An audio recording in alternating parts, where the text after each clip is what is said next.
Okay. And you gathering.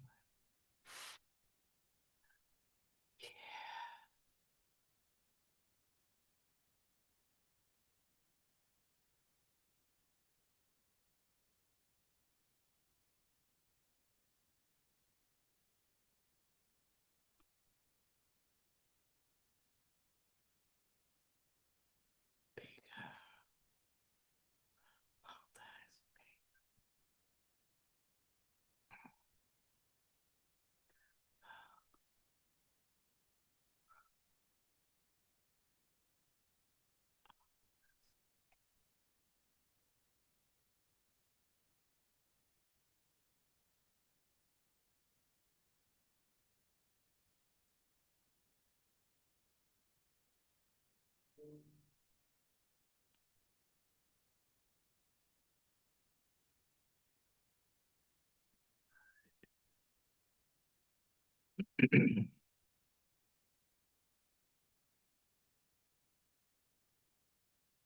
Hello, everybody. Hi there. I'm just sort of setting things up here so that we can see. I'm going to just put just the speaker on for now. Uh, yep.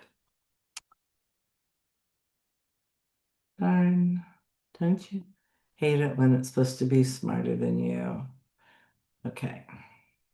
Let's, um, all right. Still looking to find my way around here. There we go. However, um, I'm going to. Sorry, this is the first time where I'm doing this where I want to be able to see everybody as we talk and ask questions back and forth. Let me see if this does that. That's a bit better. I don't know how many people it will let us see at one time, but we've got 15 on now. So you can see me. I'm up here in this little thing. And I will figure this out. We'll kind of move around a little bit. If you don't want to be seen, you can not you can blank your video by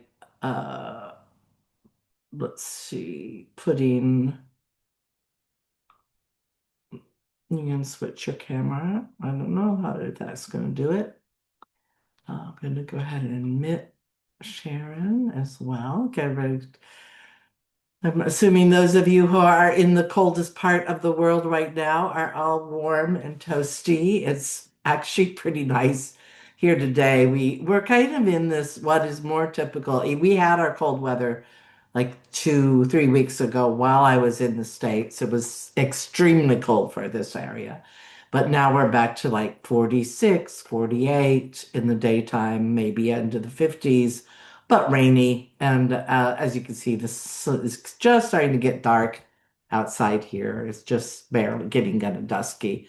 But I'm all toasty in here.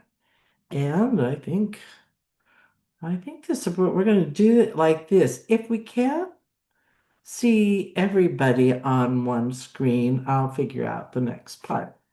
We are recording, so it's a little, I thought this would be better because if people want to see the video later, they can see who asked the question and then and if it needs where I feel like I need to show you something more up close, I'll go to a single view of me and then we'll go back and forth so I can see who's asking.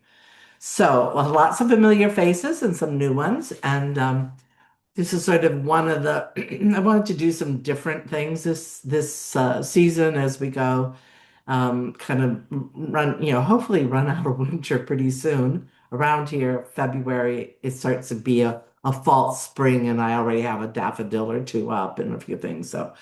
So I wanted to start the year with a simple Q&A, primarily for paid subscribers, because you guys have been the ones who are faithful and hanging in there and supporting all this wonderful stuff on Substack. Not just me, I know, but as I also pay and support other writers as well. I really can't even tell you enough how exciting and important it is to see how this grows as a platform for all of us. And as I start to look at new events, things like book protect maybe coming up, some more um, articles in major magazines, that this continues to be, though, a valuable place where we can come together and I can tell you what's going on a day-to-day place. So mostly I've got everybody is muted, and that's the best way to be for now. I'm gonna go ahead. There's a couple more people. You see me admit all, and then they're in too. So what, by keeping everybody muted, it means we don't have any background noise like my puppy, Chica, has just been put in her crate, and hopefully she'll be quiet for the next hour. And then if you have a question or you want to make a comment, you can just you can unmute yourself. It's a little more difficult. I am on my thing where I can see if you have a question, you can put it on the chat, which is at the bottom of your screen. You see there's, a little desk bar there that will show you, and you can just write, I'll just say, hi, everyone. And you can see people, their questions as well. And then I can go back and forth to that and see if I can move it out of the way so I'm not really, yeah. And that, or just, I don't know if I'll see if you hold your hand up, but I think there was a way that you held your hand up electronically down here, but I don't know. Somebody knows, they can let me know. But otherwise, yeah, let's start. Welcome to Q&A number one, all about Cassoulet. And as you can see, I have the book that I wrote right here. So I've got, if I need to reference that, about if anybody has any questions about anything in the book. Um, Now, if are all paid subscribers, you will have seen on that note that I sent that there is a post called Cassoulet the Vault. And on that one post I wrote just for paid subscribers, there is the 3 hour cassoulet post, which has that my basic recipe, which is what the book, what came out of the book, basically. There is a video, the cooking class video that was done a couple of years ago, which is probably about an hour and a half long or 2 hours long. I might have edited a bit down, which goes step by step, and also you can see in more or less in real time, what I was doing and what I do when I make a cassoulet. And then there also is a downloadable PDF, which is the ebook. And you can, this book, which is a paperback, is a print on demand from through Amazon. I uploaded, the book itself was designed after I did an initial print on demand with Blurb, which is the platform. Steve Sando at Rancho Gordo, who's one of the Bean Queen King, King and Queen, as we like to think, has he did an imprint. They redesigned the book using the photographs from my good friend Tim Clinch, and then designed a very nice copy. They sold out an edition of about 5,000. And then when it went out of print, it came back to me, and I decided to be able to keep this in print. The easiest way was to make it downloadable as a PDF so you could see it just on your computer to look at, or you can also see it through Kindle or any of your other ebook platforms, or you could order this through my website on Amazon as a on demand, print on demand. So it actually is quite handy to do. Maybe someday it'll get it published by the big guys, but I'm not holding my breath right now. So let's start off. I have I know that there's some questions always about ingredients, which is one of the things that um, we always, it's like I'm more ingredient driven than recipe driven because a recipe can only give you a guideline. It can give you even the amounts can vary. Like I bought a couple onions today. They're enormous. They're like this big, they're bigger than the onions I usually see here. I would have had to use maybe a half an onion rather than a whole onion. If I had the other ones in the bin at the market where I went were really tiny, so I would have wanted to use two. So even something as simple as that, where it says one onion, you have to be able to think how much are you making and what are you going to do? So ingredients first, recipe instructions next. But I think there's a place beyond that which often I gravitate toward in story, which is, the first time I had a cassoulet or the first time I bought a cassoulet and where I was.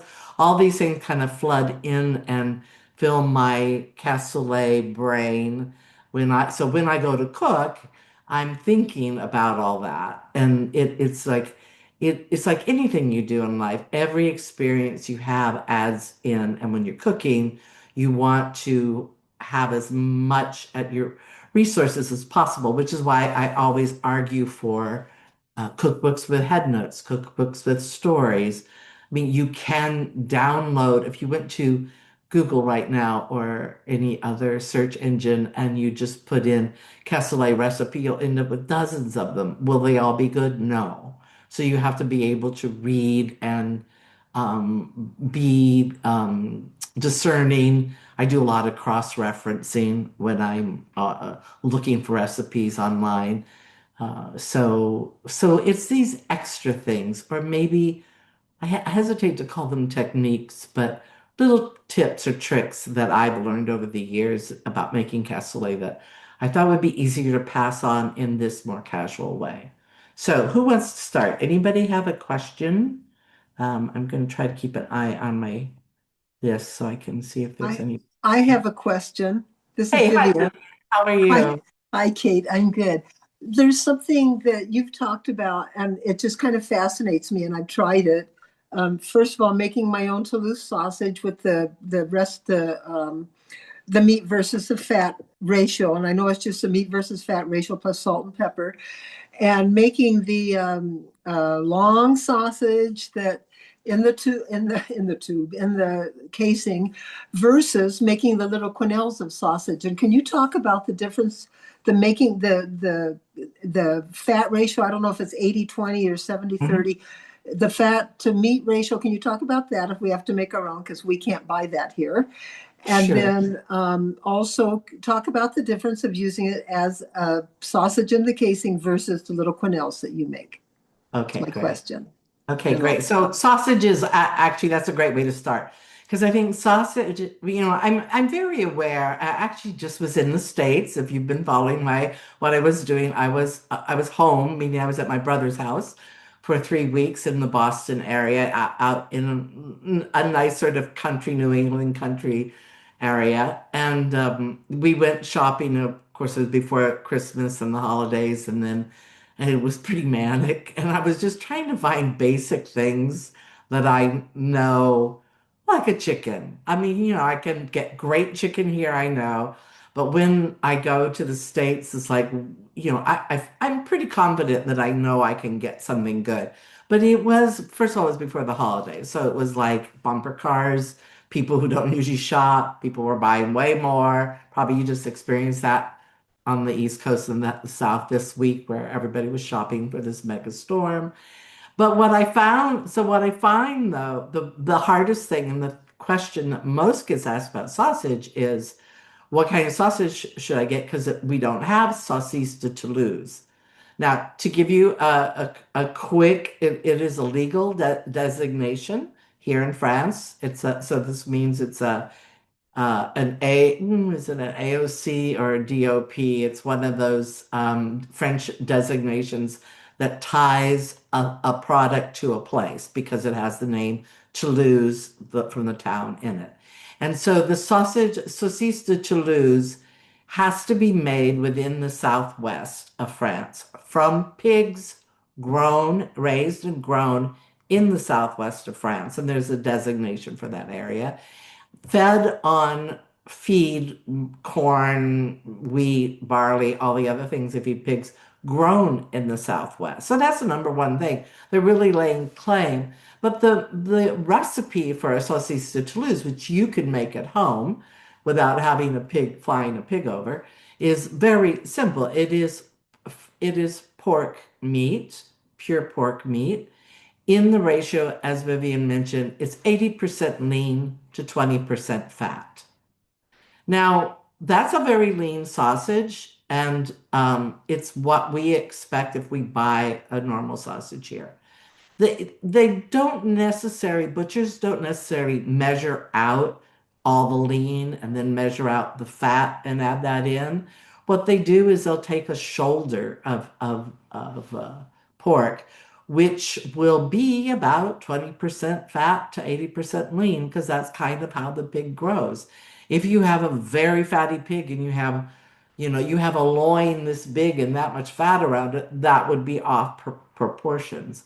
So that's why they did define it as 80% lean to 20% fat. And normally that lean meat does come from the shoulder, from that can include also the top of the shoulder that is called the Boston butt in usually in North America, or um, I'm now blanking out. It's the copa, is what the copa is made from. It's a little bit, it's the money meat for barbecue. Loin is going to be leaner. Ham meat is going to be more structured. So you get this softer meat, and you might also have some of the pork belly, the bacon area that gets added in for more fat. It is just the meat, the pork, with salt and pepper, and no other spices are allowed. So the minute you add something else in, and that well, we're talking, there's no coloring and no other flavoring. So no wine, no garlic. This is not a garlic sausage. And everybody's always surprised about that. They think like I'm making it up, but no garlic. So it is pork, salt, and pepper in a natural casing. So it can't be put in a case, it can't be made into a casing out of cellulose or other things that they use.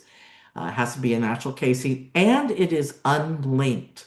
So that's why you see these pictures you'll see of, see if I found peek. I know there's a picture in here of when we typically cook saucisse de Toulouse, we do it as a coil, either on the barbecue or, yeah, here's one. I think you can see this is on my cast iron skillet. I just left it. I bought it like that in the coil, and then I just left it at that and turned it over. And so oftentimes, when I'm going to make a cassoulet, I will cut that up then. I cook it all in one go, but so that it doesn't, the juices don't run all out, and then I'll cut it in smaller pieces, or as I have in the past, you left that sausage spiral whole and put it on top of the entire cassoulet. That might happen if I was doing cassoulet in an open fire and I knew I'm not going to get my crispy, crusty top like I would in a regular oven. So that I think that answers your question, Vivian. I when you talk about a canal or or a small link, you can definitely, if you're making a sausage or you're buying sausage from a butcher and you have links, you can definitely use those. I think that once everything is in the bowl, it makes it easier to serve and dish out. Like, I have over the years gone away from putting in whole duck legs to taking the bones out of the duck leg, the confit duck because it's already kind of ready to fall apart.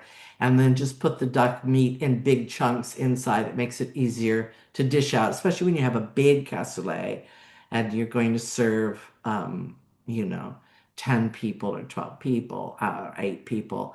Then you don't want to have like 8 whole duck legs sticking out. It looks kind of gross, I think.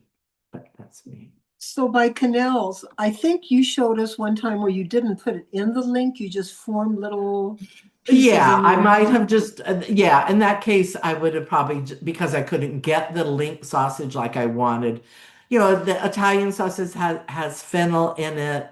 You know, there's breakfast sausages with maple syrup and sage and things like that. I don't want that. So I would then just get some ground pork meat from the butcher that will or won't be salted and peppered depending on how they produce it. And then I would just, yeah, I would take some little scoops and maybe roll them in my hand without a casing and just cook them enough that they're browned on the outside that will hold them together.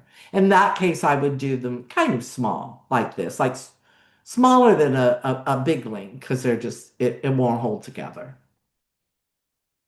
Great. Anybody else have a question? It can be about anything. Hi, Kate. It's Mike Chudzik. Hey, hi, Mike. Um, what are your thoughts on introducing smoked meat, like a smoked ham hock, into the cassoulet? Yeah, okay. So I would, I've gotten a little bit more lenient these days than I was in my early but like anything, when you first start to learn something, I want it to be exactly, I want you guys to taste what I taste. After you've made something, I'm thinking of Basque cheesecakes, which everybody makes in every flavor possible except the Basques. The Basques make their cheesecake with just cheese and, cream cheese. And cassoulet typically uses no smoked meat because we're not an area. The southwest part of France is there's very little smoking of meat. You would really only find smoked sausage, smoked ham hocks, chops and things like that. In the northern, northeastern part near Alsace, getting closer to Germany, getting colder weather. Whereas, like I said, it's 50 degrees today, 48, 50 degrees. It's too warm to be smoking already, and it's still January. So I say that if you want to have the authentic taste of cassoulet, you want charcuterie. But if you introduce that smoke, and some things are just so strong that smoke flavor permeates into everything, the beans, the sauce, and all that. If, however, you want to, and I know, and Mike is a great home charcutier and enjoys playing with his food, that you're going to have some great smoked ham hocks and things like that, then I'd say go ahead and, use it, knowing that you're going to get this other profile, flavor profile, and maybe watch how you balance whatever else you might use. Um, excuse me. I'm still getting over one of those travel things, so I hoped it would be gone, but it's not. Yeah, that's it's just So been a contention between myself and Deb. Is I want to stick to the pure cassoulet, Southwest France, yes, and more of a fan of putting that smoked ham hock in there. I love smoked ham hocks and I love smoked brisket and things like that. But if I was looking for, and yes, you could make a bean dish. I mean, I love Mhm. Boston baked beans with, something smoky in that. But I think, I feel like I've knocked it over your head enough time over the years that Yeah. that to enjoy what the traditions, and obviously over the years things have changed, and we can talk a lot about mythology, when things change, what kind of beings, everything changes over the years. But if we don't have something to go back to, then it's very easily you lose the, I don't want to use the word authentic, but you Mhm. lose the sense of what it was intended to be. Like what makes French food of this Southwest region what it is, and it's the ingredients that are there. And if there's no smoked meat, then don't call it cassoulet, call Yeah, it. my attitude is reserve the ham hocks for my soul food recipes, which is black-eyed peas or collard Yeah, greens, things like absolutely. that. Absolutely. I made some black beans yesterday. I had found in this cupboard, somebody had brought me two packets of Rancho Gordo black beans. One, the midnight black beans are a little smaller, and then some of the of a small co-op they're working with in Chiapas, which I had visited in Chiapas a couple of years ago, and they have these beautiful big black beans. And so I'm just going to cook these beans. There was a half a package of each. What was I going to put into it? And I went, well, I'm going to go with more of a Mexican and more of a that southern part of Chiapas where this is not chili peppers are not so prevalent down there, but they do lots of other kinds of flavoring. So I just went with what I had and I tried to stick to a flavor profile that I thought was appropriate for that. So good for you. And tell Deb I said sorry. Anybody else? Question about beans or pots or cooking times? Well, Uh, I I, see lips moving, but no sound. Is that you, Sharon? I was Yes, There you I'm go. oh I'm using A Google Zoom on Pixel. my phone for the first time and I don't know how to do it. That's all right. Um Around me, just kind of still on that ham hock thing, it is nearly impossible for me to find a ham hock at all, let alone an unsmoked one. It's just impossible. And so I use a pig's foot in my broth Hmm. instead, but then I don't get those lovely little pieces of meat. There's no real meat on the pig's foot, and that and Yeah. I don't Yeah, know what else I that can is a use trade-off. for I that. mean, you do the thing about the pig's foot that's great is that you get the skin, the quan, which gives that Hmm. collagen to the beans. You do get the flavor of the that pork fat in and pork, and there is some meat, but not enough to eat. But you get the flavor into it. Yeah, But yeah, if you, I know that the ham hock is a hard, they kind of get used either for smoking or get sent for some kind of yeah. I have a local butcher where I can occasionally bang. find small ones, but I've not, and I get. Oh, I'm at a friend's house and their dog just jumped into my lap. Yeah. Um, uh, and I've I get the pig's foot at a Mexican market, but I've looked there for hocks and they don't have one. My local Asian market doesn't Yeah, have so them. the I thing think about it's just because where I live in Colorado, it's just not a thing, apparently. I don't yeah, know. I think that well what you said, what you're missing is those chunks of meat. And Hmm. you've got in the ham hock, so you've got the pig's foot here, and then in the hock, which goes all the way to the start of what the ham would be. You've got the ham hock. You've got this upper part here that's more of this shape. And then that meat is very much like ham meat. I mean, the structure, when I was saying Hmm. earlier about for sausage, you want the shoulder because it's a softer, uh, different cooks differently the structure of the shoulder meat, whereas ham is more structured, and that's why we can cure it and dry it. And even when you think about cooking hams, it takes a long time for it to cook, and that's why when you put a ham hock in with the beans or to cook it to make a broth, it takes a long time. So you could, I suppose, say go get some piece of ham. In fact, Oh, yeah, this is sort of a second thing. Yeah, you could use you could put in some ham. The trick would be to get them to cut you a thick slab like that thick, so that Right. when you could put it in a hole you like a whole eye to cook, but when you then when you could pull it apart and you would get those kind of meat flakes that make Right. that nice texture. The other possibility is oh gosh, my brain just I hate that when your brain farts. I had that constant thought I was going to tell you one thing and then okay, I'll get back to it. Ham hocks, ham. Um I think that the flavor in that case, the ham is brined. Oh, I know what it is.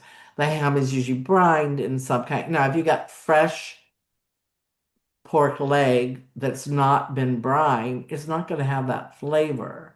So you Right. make sure you get some ham which has been brined or salted.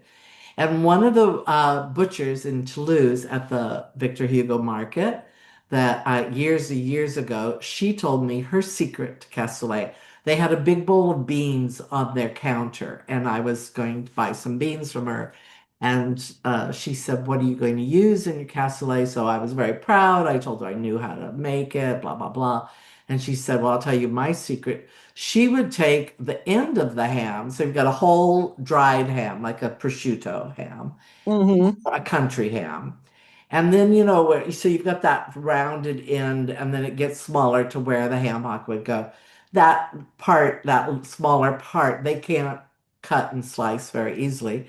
So she would take that, it doesn't have a bone in it, and she would grind it, and she would use their meat grinder to grind the cured ham, the dried Oh. prosciutto-like ham. And then she would add that to her cassoulet. And that was brilliant. And I don't always, I can get those ham ends here pretty easily. But that would be another way to look to see if you've got somebody selling prosciutto or selling dried ham. You have an Italian market, an Yeah, I Italian would ask deli, the Italian market for the end, the end of the the ham. ends of the prosciutto. It'll be Yeah. like the other side of the ham hock. It'll be on the Yeah. leg Okay, side. that's a really good And then idea. what was great though is by grinding it, the flavor permeates all through the whole structure Right. of cassoulet. So Yeah.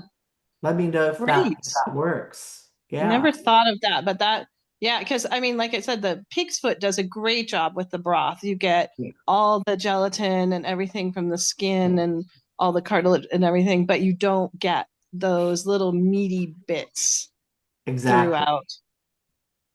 Oh, great. Thank Great. you. Let me know how you do. Yeah, I Yeah, can I made confirm cassoulet for Christmas.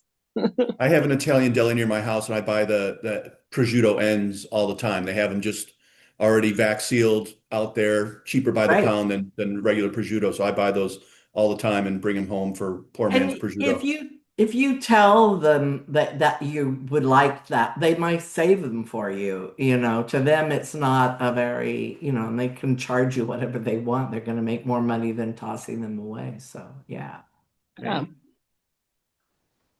How about anybody else have some questions?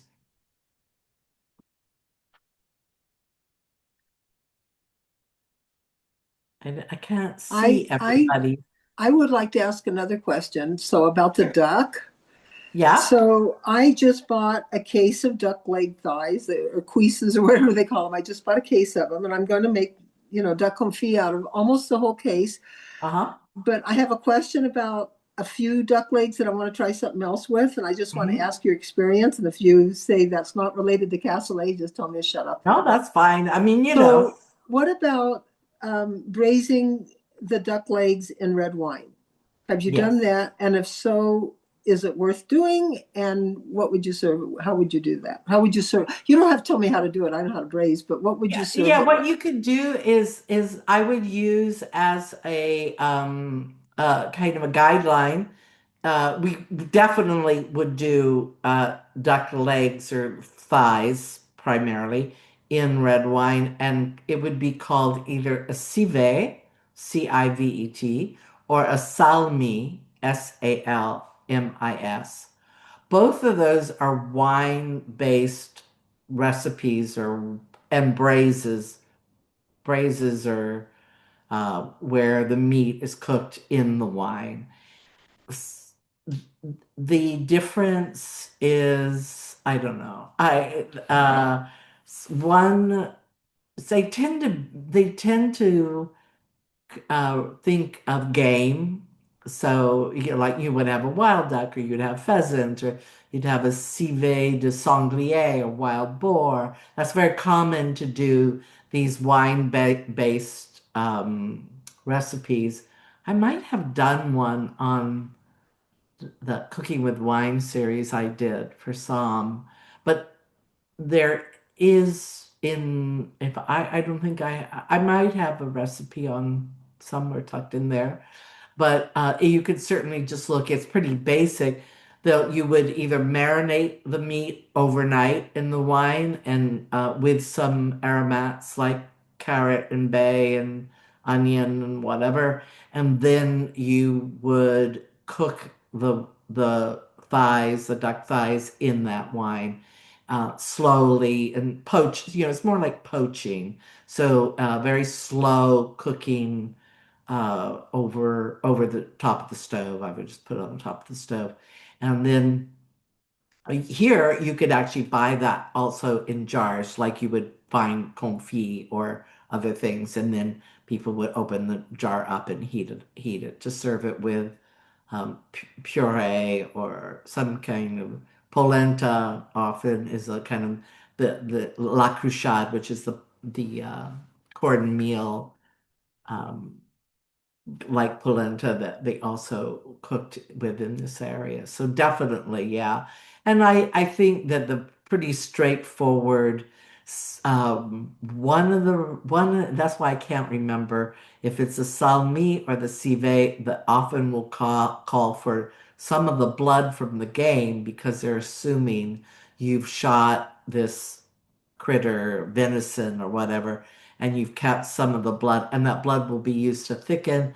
Other times you might see a little bit of chocolate, dark chocolate added in at the end of the salmi to enrichen a little bit, and it just sort of enriches the sauce.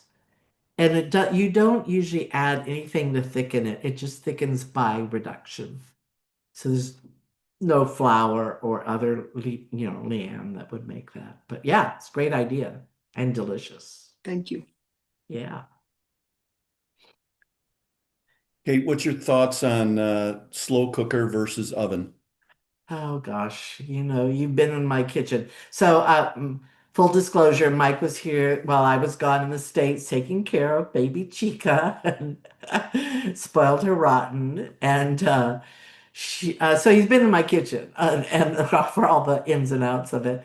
I don't have a slow cooker. I just like, oh my God, there's not enough counter space. And I've just always treated my oven as my slow cooker. I think that I also, and to put in perspective, as I started to learn the cooking of this area, that how did people cook when they, what the first cassoulets and the very first Cassoulets I ate were in Castle Notary, which is one of the kind of the three triangles of Cassoulet country. And one was a restaurant. It was up on the hill. I don't even know if it's still there on the back of Castle Notary. And it had been a bakery at one time, and it had an oven like a bakery because the first cassoulets were all baked in the baker's oven because most houses from the Middle Ages on until after the war, Second World War, most houses did not have ovens. They had a fireplace, they cooked over the fireplace, or there would be a bread oven that was built into the fireplace, the side or the back of the fireplace.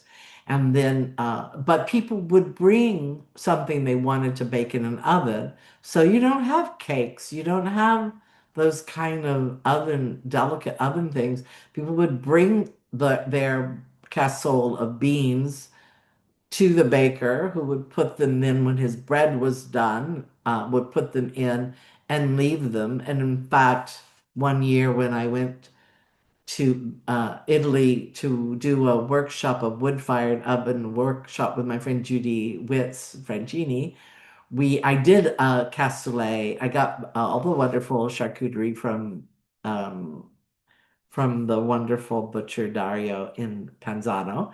And then I made the cassoulet, cooked the beans in the day. And then at night, we had this huge wood oven. It was, it was probably it was more than 6 feet, 8 feet across.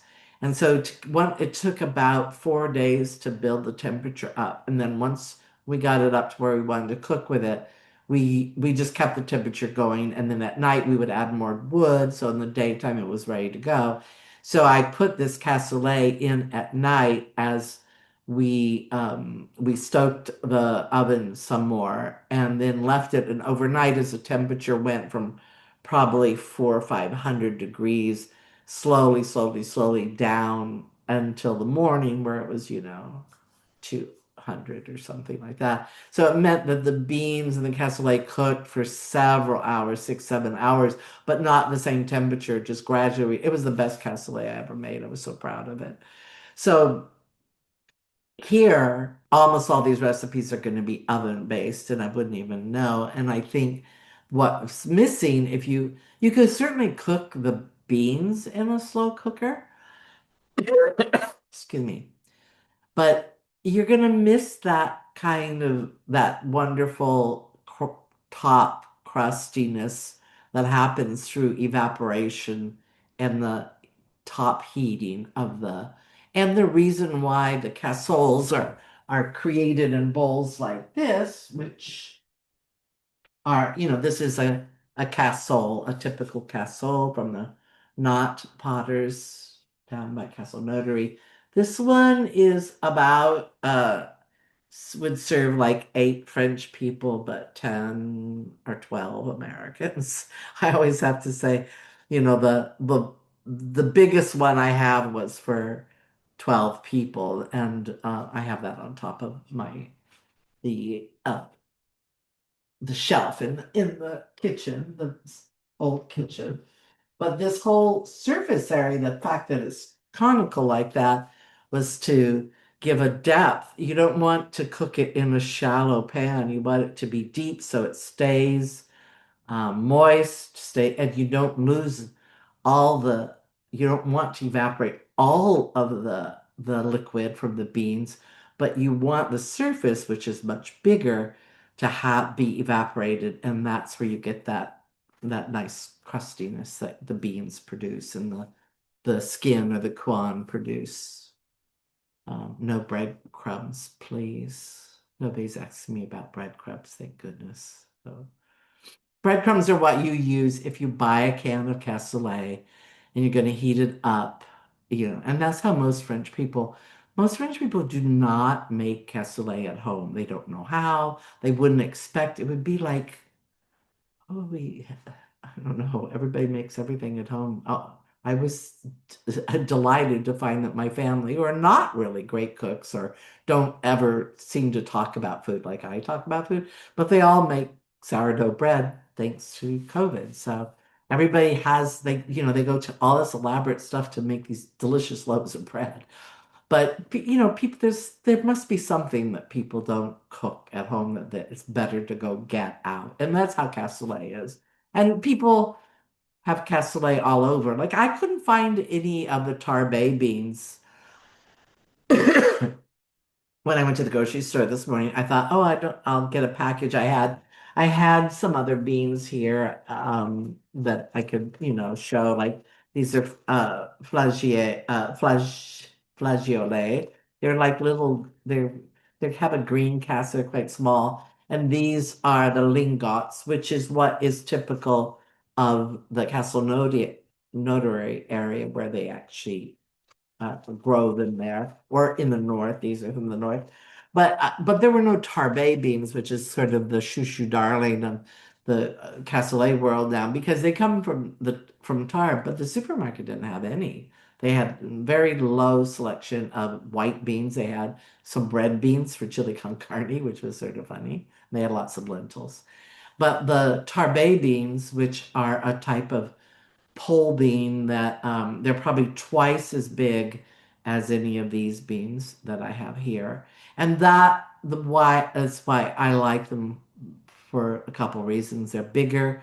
So when you have a bite of, you have some meat, some pork, some duck, a couple big beans rather than these, the tiny little beans that get mushed up and then there's big hunks of meat floating in it. It's not, it does just, I like that larger size. The other thing about Tarbay beans is they're very thin skin, but they hold their shape so that you can cook them forever and they don't turn to mush. And they're very creamy inside. And those are also available now in the US with Steve Sando undertook to grow and produce a California raised beans from French bean stock. So, and when he asked me what should I call them, because he couldn't call them Tarbay beans again, that's one of those place name things. But I said we call them cassoulet beans because that's what they're for. So you can order cassoulet beans from him that way. And he's not on this list, so he's not listening to. But I love Steve, and he's a great guy. Any other questions?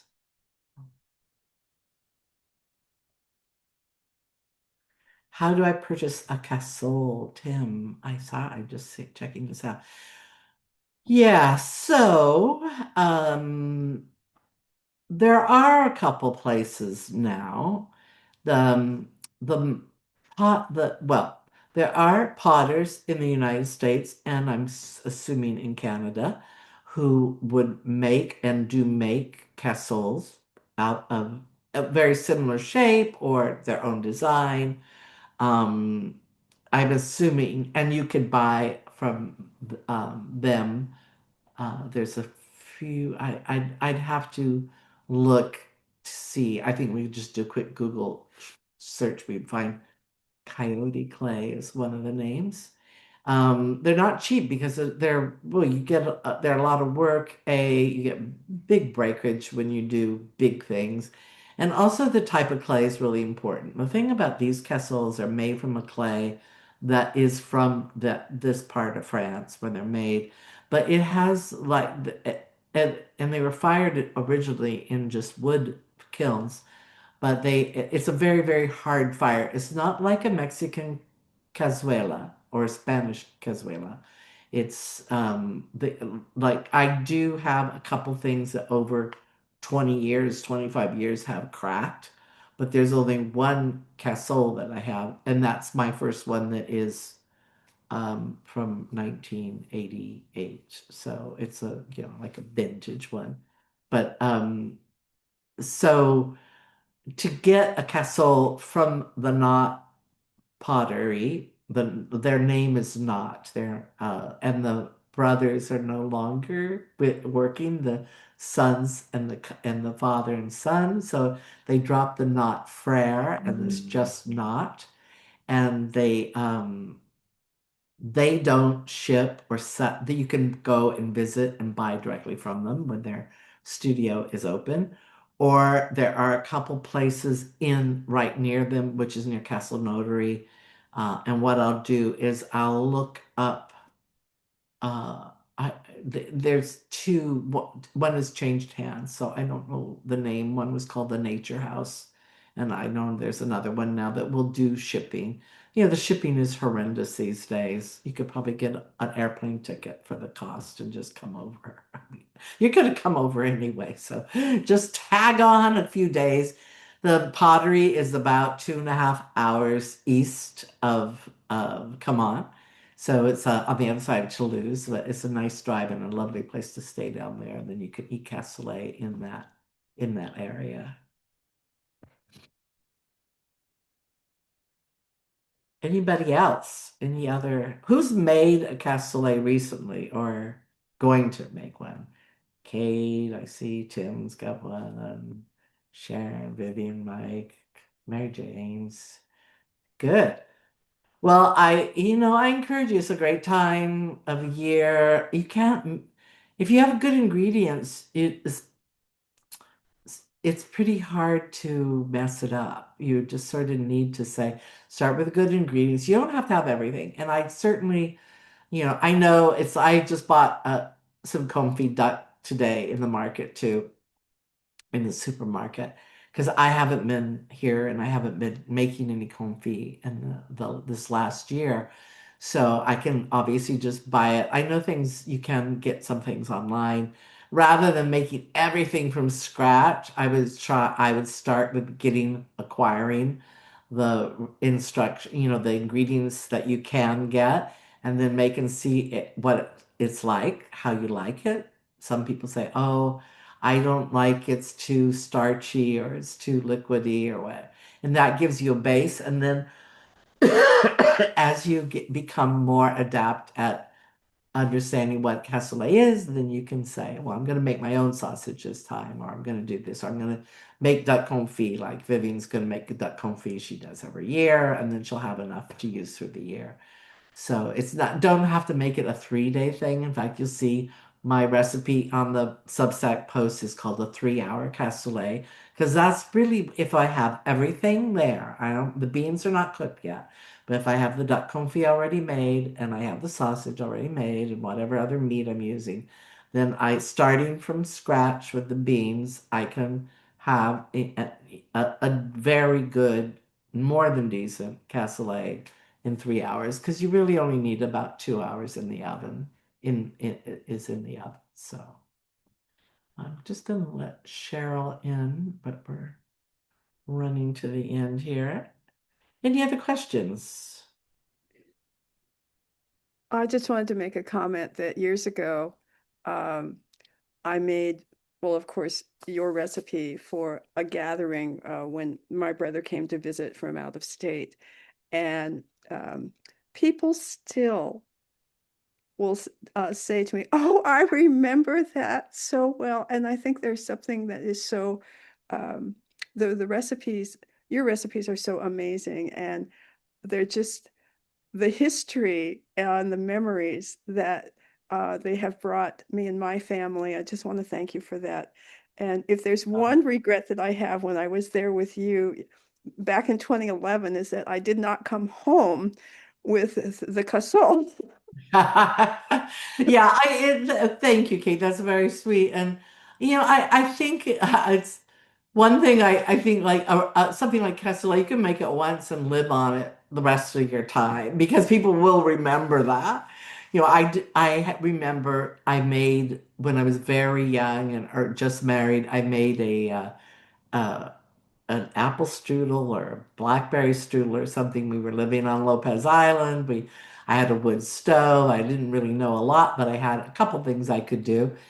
And a friend's sister was staying with us, and I made that in the morning for breakfast.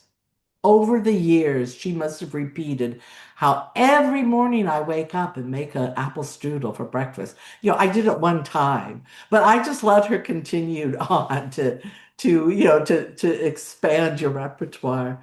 But I do appreciate that I think that the stories I want to go back to again and again are the recipes that come with stories from people I've met who pass them on to me.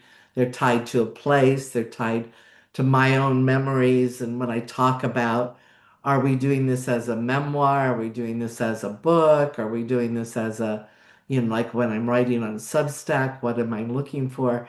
And I said, well, I want to inspire people to cook, and I want to uh, also kind of just preserve this little bit of of the world that I've been given to take care of. So that's my goal, and I'm glad that you get that.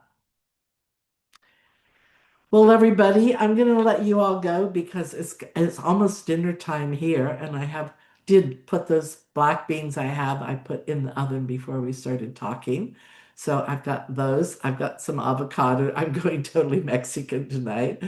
And a little crema I can put on top. And it's not cassoulet by any means, but I knew that if I didn't have some beans after talking about them, I was going to feel pretty upset. So it's like watching Tampopo and not having ramen noodles or something like, you have to have something that makes you feel good about what you're doing.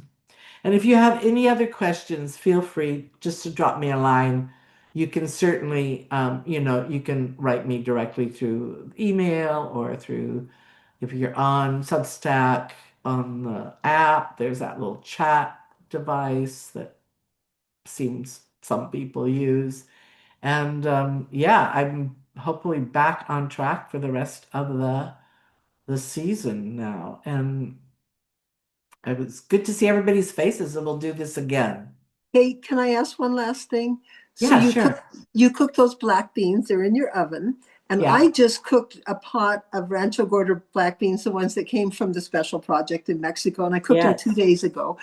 What else are you putting in them besides your toppings? Did you put anything else in them? Yeah, so I actually cooked them yesterday in a pot, and then I just put them in the oven to heat up, slowly heat up, because I didn't want to have to watch the bottom, make sure there's not a lot of liquid in them, so I didn't want it to scorch.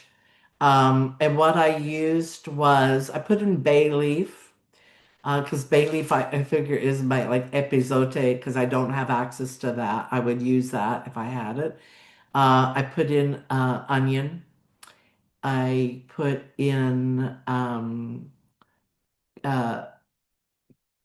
some cumin, and I put in, weirdly enough, um, I did have some regular oregano, but a friend from Palestine had just brought me at the end of the year some za'atar that her mother had made for me with oregano and sesame and a little sumac. But the oregano is so pungent and fresh. And the oregano I had in my jar, and I didn't have any fresh oregano in the garden. So I put that in as the basic.